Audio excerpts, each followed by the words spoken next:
selamat malam Dokter Fahmi. Halo. Ya, malam. Alhamdulillah baik. Gitu kan. Oke, saya selalu excited kalau IG Live dengan Dokter Fahmi itu karena saya pribadi pastinya akan mendapatkan banyak sekali insight tentang sperma loh. Jadi kita langsung aja mulai ya dok ya. Ya. Pada malam hari ini. Oke. Openingnya juga bagus sekali tadi Miss ya tentang sperma ya. Ya saya sepakat dengan Miss Rosi bahwa Tuhan itu menciptakan laki-laki dan menciptakan sperma itu kayak memang kayak ngasih petunjuk bahwa seharusnya laki-laki itu gampang untuk diperiksa ya. Dari segi organ reproduksinya saja, laki-laki itu organ reproduksinya di luar tubuh ya. Testisnya sangat gampang untuk diraba, saluran spermanya sangat gampang untuk diraba, termasuk juga pemeriksaan spermanya sangat gampang juga dilakukan, mau tiap hari pun bisa. Dan nggak perlu ada rasa nyeri ya. Beda kalau perempuan mungkin di USG transvaginal nyeri, ambil darah, cek AMH nyeri. Tapi ya bayangin lah, cek sperma itu masturbasi loh. Di ujung-ujungnya orgasme. Seharusnya kan nikmat ya, bukan sesuatu yang menyiksa. Gitu. That's it. Terima kasih buat prolognya ya. Saya berharap teman-teman pejuang dua garis ini nonton bareng suami supaya suami-suami juga bisa denger dan gak ada ketakutan untuk analisa sperma ya dok. Dok, tapi Betul. gimana dokter menanggapi para suami yang sukanya ngomong, aku kok dicek spermaku kan nanti kejantananku dipertanyakan. Itu gimana dokter menjawab pertanyaan seperti itu?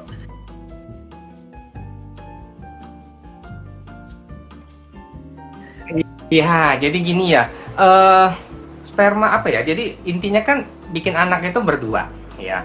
Jadi jika ada masalah dalam bentuk infertilitas tadi, sudah sekian tahun menikah tapi kok belum hamil, maka ya harus ditelusuri masalahnya. Bisa dari suaminya, bisa dari istrinya, atau proses bikin anaknya. Proses bikin anaknya itu maksudnya ya hubungan seksualnya. Hubungan seksual itu kan juga kuncinya di laki-laki loh. Kalau laki-lakinya nggak bisa ereksi, ya nggak akan terjadi hubungan seksual. Nah, makanya pemeriksaan, jadi dari 3 komponen untuk terjadi kehamilan, suami, istri, dan hubungan seksual, pria itu memegang 2 peranan penting, yaitu pada aspek kesuburannya, yaitu spermanya sendiri, dan pada aspek hubungan seksualnya. Karena dengan hubungan seksual itu, kuncinya ada di seorang laki-laki. Jadi sangat penting sebenarnya pemeriksaan seorang pria. Jadi jangan keliru ya, banyak orang yang mikir, oh dokter tuh periksa penisnya. Enggak, bagi kita tuh penis tuh nomor sekian. Yang penting itu testisnya. Ya, yang penting itu testisnya. Karena disitulah letak awal proses terjadinya pembentukan spermatogenesis itu. Jadi ukuran testisnya sebesar apa, apakah keras, lembut, lembek, kenyal gitu. Perbedaan kanan kiri, lalu testis itu kita ikutin salurannya sampai saluran spermanya bisa kita raba. Itu sangat gampang sekali seharusnya ya. Tapi memang mungkin ada beberapa pria yang merasa begitu alat vitalnya dipegang itu kayak kejantanannya langsung egonya langsung turun gitu ya. Benar. Dok, kalau secara biologis bagaimana sih kita sebagai seorang istri itu bisa membantu suami atau untuk pengetahuan kita sendiri bahwa testis ini tuh secara fisiologis itu sehat? Bisa nggak dikasih ciri-cirinya dok?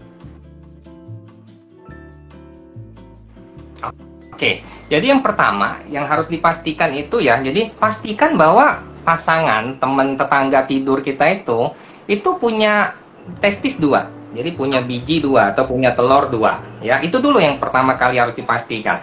Karena saya pernah ya dapat 2 kasus loh, 2 atau 3 kasus di mana pas datang ke saya azoospermia, pas saya suruh telanjang gitu ternyata nggak punya testis, ya suaminya tuh nggak punya testis. Jadi pas kita lihat kantong buah zakarnya itu kosong. Dan saya tanya ke istrinya, ibu sadar nggak nih bahwa suaminya nggak punya testis? Istrinya malah nanya ke saya, testis itu apa dok? Emang seharusnya di situ ada apa? Nah, ini kan jadi unik ya, bahwa artinya seorang wanita tuh nggak tahu gitu organ vital seorang laki-laki atau lawan jenisnya itu seperti apa. Nah, jadi pertama pastikan bahwa suaminya atau pasangannya memiliki 2 testis. Ya, ada yang komen, kalau cuma 1 gimana dok? Oke, masih mending ya 1, tapi tetap yang satunya lagi itu di mana? Apakah dulu sempat dioperasi misalnya, lalu testisnya ya dibuang misalnya, mungkin karena suatu kanker, atau dulu pernah kecelakaan, testisnya itu misalnya kena trauma jadi rusak, jadi dibuang misalnya kayak gitu. Atau jangan-jangan testisnya ini belum turun, ya belum turun, masih berada di rongga perut. Nah, itu namanya undescensus testis. ya. Nah, terus yang kedua, pastikan bahwa kiri kanannya lebih kurang ukurannya sama, ya, lebih kurang ukurannya sama. Memang dia tidak akan sama persis, tapi minimal tidak terlalu jomplang banget. Kayak kita lihat telur ayam ya, telur ayam itu kan ada yang agak besar dikit, ada yang agak kecil dikit, tapi ya sama-sama telur ayam broiler ya istilahnya. Tapi jangan sampai jomplang banget, misalnya yang kanan kayak telur ayam bebek, tapi yang kiri kayak telur puyuh. Nah, itu jomplang banget. Nah, itu bisa menjadi tanda tanya bagi kita. Ya, gitu. Terus tanya juga riwayatnya nih, si testis ini pernah terjadi apa saja di masa lampau, ya. Tadi misalnya pernah kecelakaan, pernah kebentur, pernah bengkak. Nah, apa saja itu bisa menjadi petunjuk bagi kita. Ya.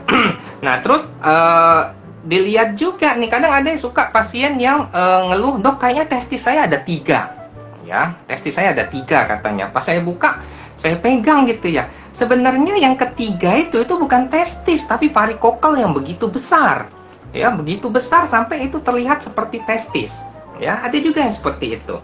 Walaupun memang kasus testis 3 itu ada, tapi jarang sekali. Nah, biasanya pasien-pasien yang mengeluh testisnya seperti ada 3, itu kayaknya dia varikokal yang begitu besar, biasanya di grade 3, ya, gitu, Miss. Itu yang harus diperhatikan dari kondisi testis, ya. Kalau kekenyalannya, dok, seharusnya seperti apa kalau kita raba, dok? Ya, jadi kekenyalannya itu, kalau analoginya itu kayak bakso ya, kayak bakso. Tapi dulu pernah ada senior kita di andrologi UNER ya, pernah meneliti tentang kaitan kekenyalan testis itu dengan bola mata. Jadi kekenyalan testis itu kayak bola mata gini loh. Ah, gitu. Jadi boleh deh sambil pegang testisnya, sambil tangan kiri pegang testis, tangan kanan pegang bola mata gitu. Sama nggak kenyalnya nih? Ya, kalau kira-kira ini kayaknya ini kenyal tapi yang bawah kok keras. Nah, kalau terlalu keras itu bermasalah. Kalau terlalu lembek itu juga bermasalah. Oke, lalu gitu. ukurannya dengan jaraknya dengan tubuh, dok, apakah harus benar-benar molor atau yang dekat itu berpengaruh, dok? Ya, jadi testis itu sebenarnya pemeriksaannya itu, makanya pada waktu kita memeriksa testis kita harus pastikan suhu ruangan, ya, bukan suhu yang terlalu dingin. Karena kan testis itu dilindungi oleh berada di dalam kantong skrotum, di mana dia punya otot, ya, otot yang bisa kontraksi, bisa relaksasi. Biasanya kita kalau dalam cuaca yang panas, ya, cuaca yang suhunya panas, maka cenderung biasanya testis itu akan menggantung, turun kayak gitu. Tapi kalau kita lagi kedinginan, itu testis akan naik, ya. Jadi sebenarnya jarak testis dengan tubuh itu tidak terlalu kita lihat dulu, misalnya, dok, kok testis saya ini tinggi sekali. Oh, kita lihat dulu, oh mungkin dia lagi kedinginan. Atau dia lihat, oh testis saya kok menggantung sekali. Oh, mungkin cuacanya sedang panas atau pasiennya sedang demam, itu juga bisa. Tapi bisa menjadi soal jika walaupun sudah terjadi perbedaan suhu, baik dia dalam suhu panas, suhu dingin, lagi demam, testisnya selalu posisinya tinggi. Itu namanya testis letak tinggi. Nah, testis letak tinggi itu bisa menjadi masalah juga dalam kesuburan. Dan itu semua bisa ketahuan dari pemeriksaan fisik. Segampang itu, Miss Rosi. Nggak perlu USG, nggak perlu apa. Nice. Dokter, apakah pada penderita kasus infertilitas, baik itu oligo, asteno, OAT, atau azoo, itu bentuk testisnya selalu berbeda dengan orang pada umumnya? Atau bisa saja secara fisiologis itu normal, tapi ternyata dia punya gangguan sperma, ya, maksudnya gangguan sperma?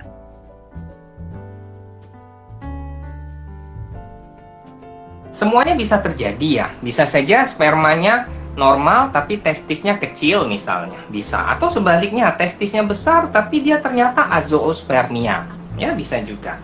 Contoh nih, pada kasus-kasus azoospermia obstruktif, biasanya testisnya besar, bentuknya kenyal, bagus kondisinya, tapi kok ternyata dia azoospermia, ternyata tadi masalahnya ternyata di salurannya. Ya, entah itu dimulai dari epididymisnya, gudangnya sperma, sampai saluran setelahnya misalnya. Itu yang menyebabkan kenapa dia spermanya tidak bisa, sel spermanya tidak bisa keluar, ya. Makanya jadi memang harus saling terkait nih 3 hal ini, anamnesis atau wawancara, pemeriksaan fisik, dan pemeriksaan sperma. Ini harus saling berkaitan. Kalau dengan bentuk tubuh, dok, apakah orang dengan berat badan yang tinggi itu biasanya spermanya kurang bagus dan testisnya misalnya kenapa gitu? Ada hubungannya nggak, dok? Berat badan, tinggi badan? komposisi tubuhnya? Jadi kalau dengan berat badan itu kaitannya kan obesitas ya. Obesitas itu sangat mempengaruhi sperma. Dari sisi apa? Pertama dari sisi hormonal biasanya.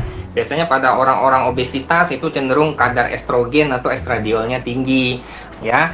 Gitu. Itu kalau kaitannya sama obesitas. Nah, kalau kita kaitkan sama kelainan genetik, nah ini juga bisa tertangkap dari pemeriksaan fisik, tinggi badan dan berat badan aja udah kelihatan. Jadi ada beberapa kondisi genetik kayak sindrom Kallman, sindrom Klinefelter, itu kelihatan dari fisiknya, ya.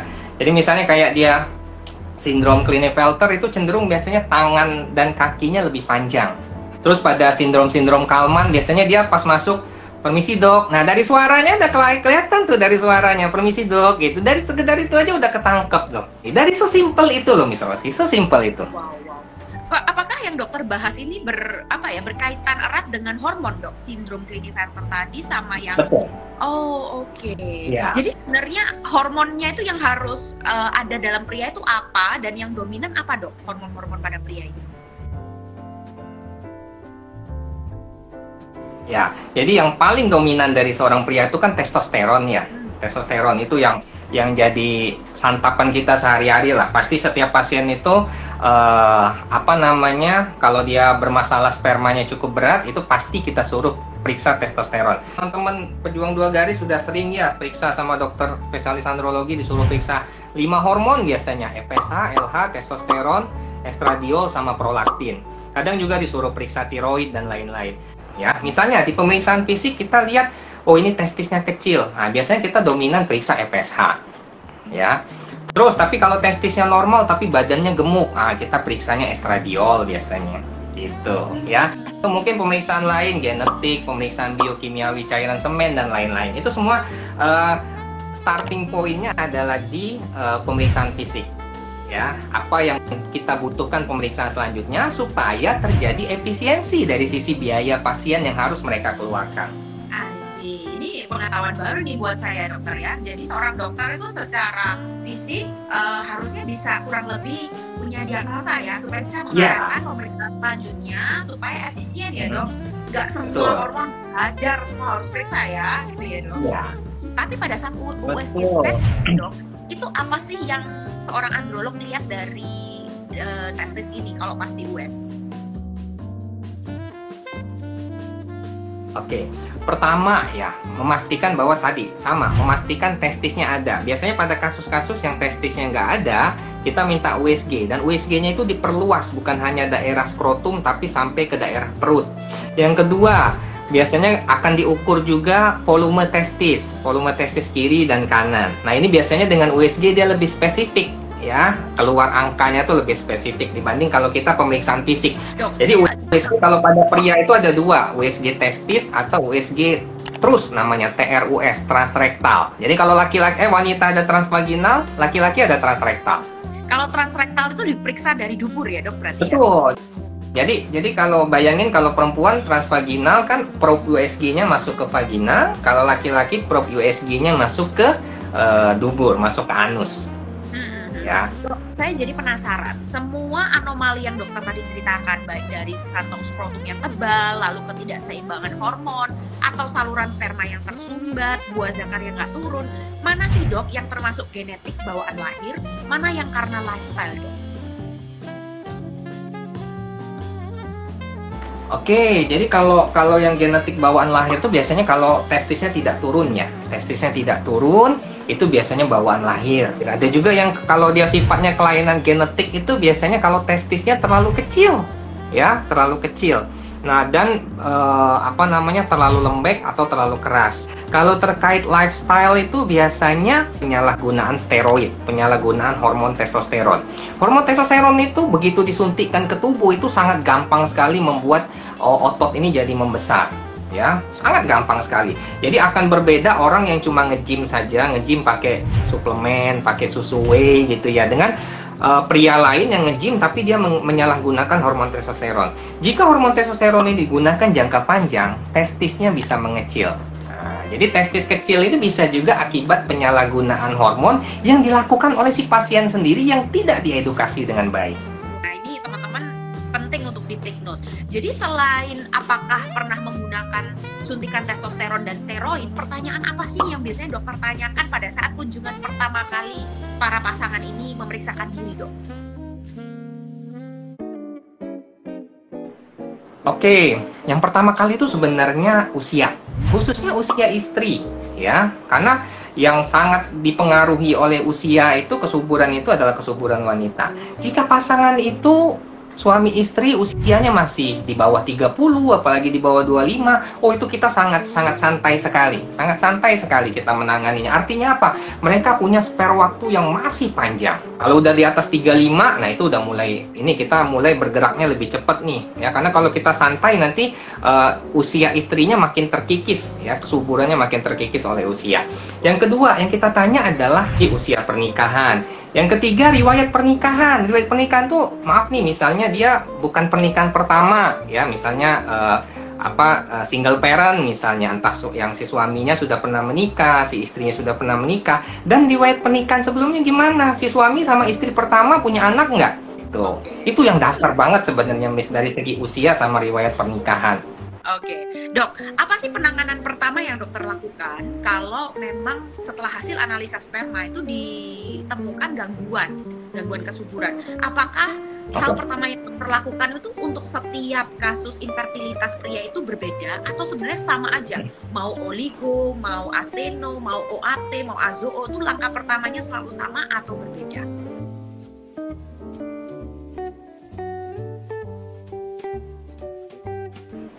Oke, jadi pertama kali yang fokus saya adalah memastikan hubungan seksualnya baik-baik saja.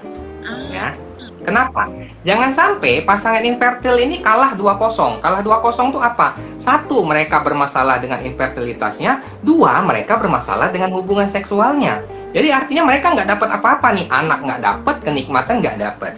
Yang kedua, saya lihat lifestyle-nya. Karena lifestyle ini adalah sesuatu yang menjadi tugas pasien untuk memperbaikinya, untuk membuat si pasien ini bisa langsung segera memperbaiki hal itu. Karena obat-obatan itu menjadi tidak terlalu bermakna kalau misalnya pasiennya masih ngerokoknya kuat, berat badannya nggak turun, itu nggak terlalu bermakna jadinya. Masalahnya justru pejuang 2 garis itu, dok, kalau menurut saya ya, setiap kali DM curhat gitu ya, selalu pertanyaannya apa obat untuk ini. Tapi begitu disuruh memperbaiki lifestyle yang seharusnya nggak perlu pakai obat, mereka selalu mengeluh kayak, ini saya nggak mungkin bisa untuk dilarang makan ini itu, nggak bisa turun berat badan, nggak bisa berhenti ngerokok, disuruh olahraga nggak mau, langsung minta obat, gitu, dok ya. Umum terjadi, dok ya? Oh, sangat ya, sangat. Jadi beberapa pasien itu kan datang tuh, dok, ini vitaminnya apa? Oh, paling ini ya, kayak vitamin tuh kayak obat dewa gitu ya. Jadi vitaminnya apa, dok? Ini terato. Vitaminnya apa, dok? Ini asteno. Jadi yang harus dipahami oleh pasien itu penyebabnya dulu, ya. Jadi mereka harus tahu, oh ini karena obesitas, oh ini karena ngerokok, oh ini karena suka begadang, oh ini karena dia daerah selangkangannya suka panas. Nah itu dulu gitu loh. Jadi jangan mikirnya langsung vitamin. Kalau bisa tanpa obat ya kenapa harus pakai obat? Oke. Tapi dok, masalahnya beberapa pejuang 2 garis kadang ada yang tidak seberuntung itu ya. Kasus infertilitas pada prianya itu memang benar-benar yang tipe yang tarafnya udah azoo, terus mungkin berat, ya. Balance yang berat gitu ya, dok ya. Apakah lifestyle ini bisa ngefek, dok? Dan berapa persen pergantian lifestyle ini bisa ngefek pada pasien azoo dan OAT berat atau yang benar-benar cryptozoospermia gitu, gimana, dok? Berapa persen sih lifestyle ini? Jadi kalau kita membaca hasil analisis semen ya, analisis cairan mani, biasanya kita bagi 3, mild, moderate, sama severe ya, mild, moderate, atau ekstrim. Kita lihat dulu, kalau levelnya masih mild ya, masih ringan, misalnya konsentrasi spermanya masih di atas 10 juta, itu biasanya dengan perbaikan lifestyle, perbaikan gaya hidup itu cukup ngaruh loh. Oh ini tiap hari dia ngerokok misalnya, suruh berhenti ngerokok, minimal lakuin itu dulu deh, kalaupun dia belum mau datang ke dokter, minimal lakuin itu dulu.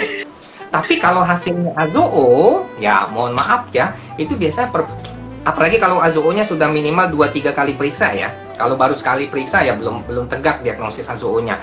Kalau udah 2-3 kali periksa azoo, itu biasanya walaupun dia perbaikan lifestyle itu biasanya nggak terlalu besar efeknya, karena kalau AZOO itu biasanya sangat masalahnya sangat tidak ringan, sangat tidak sesederhana hanya dengan memperbaiki lifestyle. Oke, dokter, bagaimana dengan premarital check-up itu, dok? Apakah sebenarnya gimana ya? Kalau kita bisa mengetahui kondisi kesuburan itu sebelum menikah, apakah dokter juga premarital check-up yang menyangkut analisa sperma ini, dok? Bagaimana menurut dokter?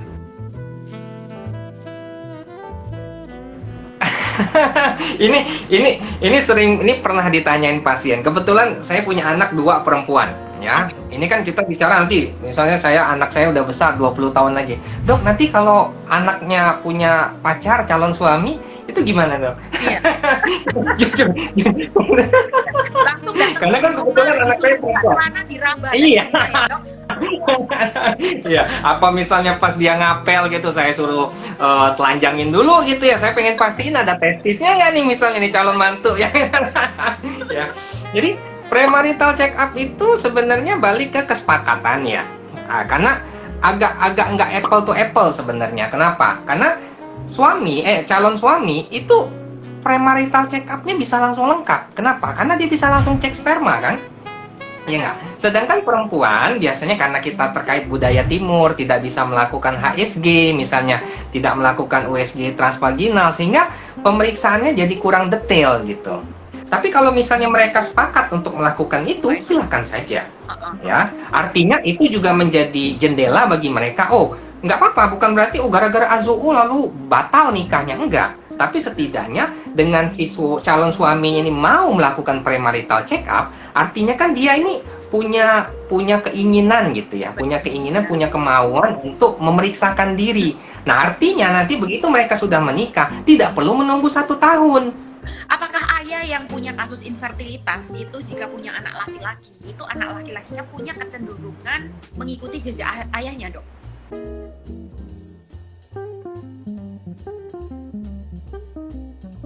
Iya, ada. Itu yang biasanya kita bahas kalau di ada yang namanya kelainan genetik azoospermia factor delesi kromosom mikrodelesi kromosom Y pada segmen C namanya.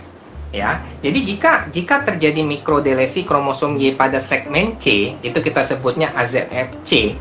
Ini biasanya orang-orang seperti ini hasil spermanya itu kalau nggak AZOO atau oligo berat, oligo ekstrim. Ya, di bawah 5 juta misalnya. Nah, orang-orang seperti ini itu untuk bisa menghamili secara alami kan agak sulit ya, bisa menghamili secara alami. Tapi dengan teknologi yang sekarang mereka bisa dibantu dengan IVF. Kalau ternyata nanti anaknya laki-laki, maka 100% semua anak laki-lakinya pasti akan mengalami hal yang sama. Kenapa? Karena kromosom Y-nya semuanya kena. Apakah hanya untuk kasus AZOO atau OAT dan terato juga diturunkan secara genetik pada anak? Betul. Ada juga kasus terato itu yang diturunkan juga itu kasus-kasus namanya globozoospermia ya, di mana kan sel sperma itu kan bentuk kepalanya itu kan oval ya, oval kayak telur gitu ya. Nah, ada beberapa kondisi di mana spermanya itu kepalanya bulat sempurna gitu, bulat sempurna kayak bola. Nah, artinya kepalanya sperma ini tidak punya yang disebut akrosom. Nah, akrosom inilah area yang ibaratnya kalau kalau saya analogiin ya, walaupun nggak sesimpel itu. Jadi kita kalau mau masuk rumah itu kan kita harus punya kunci ya, punya kunci. Nah, akrosom ini adalah kunci bagi sperma untuk bisa masuk ke dalam sel telur. Karena si sel spermanya ini tidak punya akrosom, dia tidak bisa masuk secara sendiri, sehingga harus dibantu dengan teknologi ICSI. Dok, apakah saya boleh bilang gini, kalau saya misalnya punya kasus infertilitas pada suami, mendingan kalau saya IVF, saya pilih gender punya anak perempuan aja, supaya anak saya nggak mengalami kasus yang sama? Betul ya, jadi pada beberapa tapi saya lupa ya, ada di undang-undangnya itu sebenarnya sex selection itu nggak boleh pada anak pertama. Ya, anak pertama itu nggak boleh. Kalau kita IVF itu anak pertama nggak boleh milih kelamin. Pokoknya apa aja yang keluar terima gitu ya. Tapi pada kasus-kasus di mana dikhawatirkan kalau si pasangan ini memiliki anak dengan jenis kelamin tertentu dan jenis kelamin itu akan menimbulkan kelainan, maka mereka diperbolehkan untuk memilih jenis kelamin yang satunya, sex selection. Ya, dokter tadi sempat cerita pada morfologi sperma dengan anomali tertentu itu bisa dibantu dengan IVF ya. Tapi sperma yang tadi nggak ada kepalanya tadi dok, yang nggak bisa nembus, yang nggak ada kuncinya itu kan masih bisa membuahi dan menghasilkan embrio yang normal ya sampai lahir. Kasus morfologi sperma yang seperti apa dok? Yang bahkan untuk membuahi sel telur aja nggak bisa? Jadi gini, kenapa yang tadi ya misalnya globozoospermia tadi ya, sperma yang kepalanya bulat. Kenapa dia tidak bisa, dia bukan tidak bisa membuahi, tidak bisa masuk. Oh, ya, tidak bisa masuk. Tapi dia masih bisa, begitu kita bawa masuk pakai jarum ICSI, masuk dia ke dalam sel oosit, nah maka dia akan bisa mengaktifkan sel oosit itu. Kenapa? Karena ada DNA-nya tetap. Nah, ini pindah ke bab berikutnya ini, DNA fragmentasi sperma nanti kaitannya. Karena walaupun dia tidak punya akrosom, dia masih punya DNA. Nah, disitulah pentingnya DNA fragmentasi sperma itu. Oke, karena tadi sebut DNA fragmentasi, kita bahas apa sih DNA fragmentasi ini, dok? Ya, jadi kan intinya begitu terjadi sel sperma masuk ke dalam sel telur, itu yang masuk itu kan cuma kepala sama lehernya. Ekornya yang panjang itu nggak ikut masuk. Artinya yang penting dari sperma itu ya kepala sama lehernya. Nah, kalau dipecah lagi, leher itu kayak bagian mesinnya gitu untuk mendorong dia jalan masuk. Nah, kepalanya ini yang lebih penting lagi karena di dalam kepala itu ada DNA. Nah, DNA inilah yang kalau saya suka cerita ke pasien itu yang membawa materi genetik dari seorang laki-laki. Misalnya nih bayi nanti matanya mirip ayahnya atau mirip ibunya, hidungnya mirip ayahnya atau ibunya. Nah, DNA itulah tuh yang membawa itu. Oh, ini DNA ini nanti hidungnya kayak bapaknya. Tinggal nanti dominan siapa? Apa dominan DNA dari sel sperma ayahnya atau dominan DNA dari sel telur ibunya. Nah, DNA ini yang nanti bertemu dengan DNA sel telur sehingga terjadilah embrio. Alangkah baiknya ya, apalagi bagi teman-teman yang mau melangkah ke IVF gitu ya, mau melangkah ke INSEM atau IVF, jangan hanya sebatas cek analisis cairan mani saja. Oh, ini banyak nih, konsentrasi banyak, motilitas bagus, morfologi bagus, normozoospermia. Oke, berangkat INSEM, berangkat IVF. Sebaiknya jangan ya, sebaiknya jangan. Nggak ada salahnya berhenti sejenak, cek DFI-nya ya. DFI itu saya nggak tahu ya kisarannya. Mungkin kalau dipukul rata antara 1 sampai 2 juta biaya cek DFI itu ya. Jadi bayangin, kita kalau mau IVF itu mungkin harus siap minimal ya 100 juta ya, minimal 100 juta. Nah, sedangkan kita berhenti sejenak untuk periksa DFI dengan biaya kira-kira hanya 1 sampai 2%, dan dari situ kita bisa melangkahnya lebih yakin kalau DFI-nya bagus. Tapi kalau DFI-nya jelek, stop dulu. Mundur, cari dokter andrologi, perbaiki dulu. Oke. Tapi namanya DNA, ini apakah bisa diperbaiki dok? Kalau dari sononya DNA-nya spermanya itu memang kurang baik gitu. Ya balik lagi, kita tentukan dulu penyebabnya apa. Ya, misalnya tadi, oh wajar nih pasiennya ngerokok misalnya. Paling sering kan itu. Ya, paling sering kan itu ngerokok tadi, obes, varikokal misalnya. Apakah perlu dioperasi? DNA sperma ya dok? Iya, sangat. Ya. Oke. Jadi bukan hanya dia merusak dari sisi sisi jumlah spermanya turun, gerakannya menjadi jelek atau bentuknya menjadi tidak normal, tapi juga merusak dari sisi sampai ke level DNA-nya. Oke. Apakah menurut Dokter Fahmi kasus infertilitas pada pria itu lebih mudah ditangani daripada pada wanita? Kalau harus memilih salah satu, secara random mana nih dok yang lebih mudah? Karena kan dari tadi kita ngomongin alat kelamin pria di luar, ngeluarinnya gampang, ngeceknya gampang. Apakah secara general boleh dibilang seperti itu dok?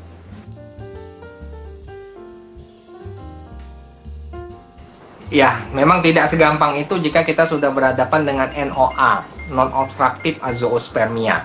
Jadi memang ke level penanganannya itu mungkin tidak gampang ya, apalagi kita butuh proses spermatogenesis selama 72 hari. Jadi untuk melihatnya kita butuh evaluasi. Evaluasinya tadi 3 bulan rata-rata. Oke, dokter, para wanita yang mendengarkan live kita pada malam hari ini ya, pada nantinya kan akan menjadi seorang ibu ya, bisa jadi anak kita nantinya ini laki-laki ya dok. Selama masa mengandung, apa sih yang harus kita lakukan, Dok? Supaya nanti kalau kita punya anak laki-laki, produksi ini ya, testisnya sempurna, turun. Itu ada nggak sih peran pada saat ibu itu sedang mengandung supaya anak-anak kita nantinya itu punya organ reproduksi dan sperma yang sehat, Dok?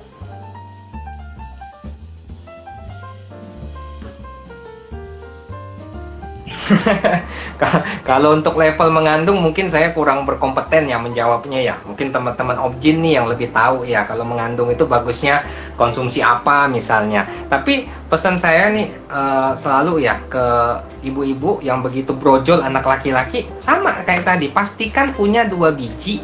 Ya, itu aja dulu, pastikan punya 2 biji di bawah sana. Ya, kalau dianya punya 2 biji setidaknya satu masalah aman. Ya, gitu. Yang kedua, sebegitu nanti kan di usia berapa gitu ya, ada yang namanya vaksin MMR ya, measles, mumps, rubella. Nah, ini jangan lupa nih vaksin MMR ini, khususnya mumps ya. Penyakit mumps itu ada namanya penyakit gondongan. Saya nggak tahu kalau di Surabaya apa namanya misalnya gondongan itu ya. Gondongan juga sih, Dok. Sama ya. Nah ya, nah itu kan disebabkan oleh virus mumps. Nah ini penyakit gondongan ini kalau kena ke anak atau ke dewasa itu nanti bisa ngaruh ke kesuburan.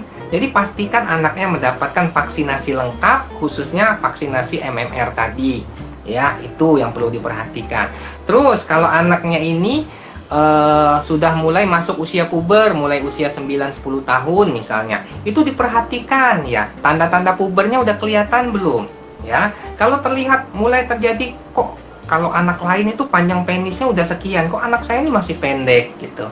Atau misalnya mulai kok masih skrotumnya masih pucet, belum gelap. Nah, ini mulai periksakan, jangan sampai terjadi tanda-tanda telat puber namanya.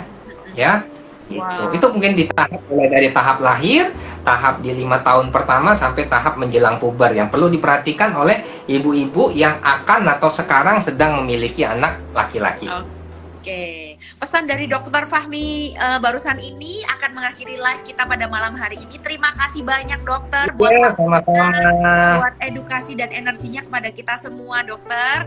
Dan boleh terakhir mungkin disampaikan kalau ingin konsultasi dengan dokter kemana ini? Ya masih ya, konsultasi bisa ke Palembang sekalian jalan-jalan ya. Bisa ketemu saya di Rumah Sakit Siloam Sriwijaya, di Klinik Al-Shifa atau di praktek pribadi saya. Untuk praktek pribadi bisa kontak admin saya di bio DM IG ya, di bio profil IG ya. Di 3 tempat itu. Terima kasih Dokter Fahmi dan semoga live pada malam hari ini memberkati teman-teman semua. See you, salam sejahtera. Bye-bye dokter.